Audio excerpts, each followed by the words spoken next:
বাঙালি সংস্কৃতির সাথে বাঙালি সংস্কৃতি যেটাকে আমরা বুঝি যে একটা সংস্কৃতি মানে কি, যে তার কথাবার্তা, তার আচার আচরণ, তার কৃষ্টি, তার কালচার, সে কিভাবে চলবে, তো কিভাবে পোশাক পরবে, এইটাকে বলা হয় যে সাধারণত সংস্কৃতি। তো সেই সংস্কৃতির সাথে আমাদের যে পয়লা বৈশাখ, বিশেষ করে এটাই তো আমাদের সবচেয়ে বড় উৎসবের জায়গা।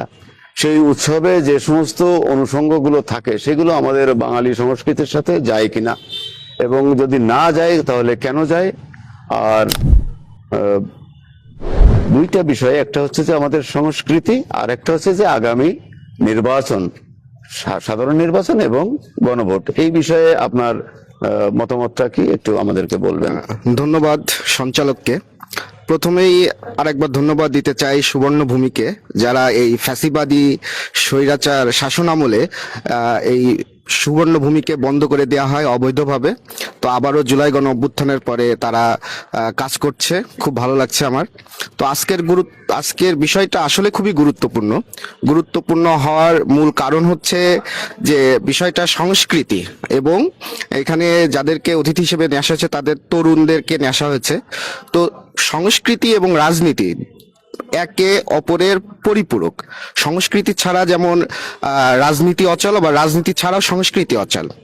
তো আমরা এই 17 বছরে বাংলাদেশের যে কালচারটা দেখেছি বা যে সংস্কৃতি আমাদেরকে শেখানো হয়েছে, এটা সম্পূর্ণ ভারতীয় আধিপত্য এবং ইন্ডিয়ান হেজিমনি দ্বারা আমাদেরকে আবিষ্ট করে রাখা হয়েছে। যার ফলে আমাদের যে কালচার, আমাদের যে ঐতিহ্য, আমাদের যে বাঙালি বা বাংলাদেশি মুসলমানদের যে ঐতিহ্য, এর থেকে আমরা সম্পূর্ণভাবে সরে দাঁড়িয়েছি। এরপরেও আমরা যদি বাংলাদেশের যে কালচার বা বাংলাদেশের যে ইতিহাস, আমাদেরকে এইটা ভাবতে গেলে আমাদেরকে ব্রিটিশ শাসন আমলের ওইখানে যেতে হবে, যে ব্রিটিশরা মুসলমানদের হাতে ক্ষমতা নেওয়ার পরে যে মুসলমানরা ওই সময় শিক্ষা কালচার থেকে একটু দূরে সরে যায়, এবং ব্রিটিশরাই এই উপমহাদেশে প্রথম মাদ্রাসা নির্মাণ করে এবং তারাই সেখানকার প্রিন্সিপাল হয়। সুতরাং এই ধর্মের যে মানুষ, তাদেরকে আমরা যে ইসলামটা ওই সময় প্রচার করা হয়েছে, ওটাকে অনেকটা খ্রিস্টিয়ান ইসলাম বলা যেতে পারে। পরে তারা অন্য ধর্মের যারা মানুষ তৈরি হওয়ার কারণে আমরা দেখেছি যে আমাদের যে কালচার, আমাদের ব্রিটিশ ভারত আন্দোলনে আমাদের তিতুমিরের সে কথা বলা হয় না।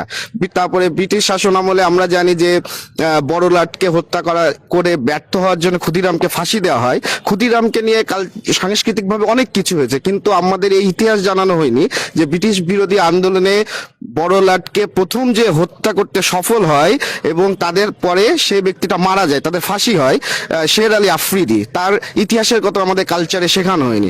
এটা পুরোপুরি আমাদের যে ইতিহাস ঐতিহ্য থেকে সরে দাঁড়ানো হয়েছে। এই জন্য আমাদের জুলাই গণ অভ্যুত্থান কালচারি ভাবে ওইখানে আমাদের একটা স্লোগান ছিল যে দিল্লি না ঢাকা, ঢাকা ঢাকা। তো আমরা চাই আবার নতুন করে যে সাংস্কৃতিক চর্চা বাংলাদেশে শুরু হবে, এটার জন্য বাংলাদেশের গণ মানুষের হয়, বাংলাদেশি যে সংস্কৃতি আছে, যে ঐতিহ্য আছে, কৃষক, বাউল, কাওয়ালি, গজল, এর মাধ্যমে আবার আমাদের সংস্কৃতিটা সুষ্ঠু ধারায় ফিরে আসবে।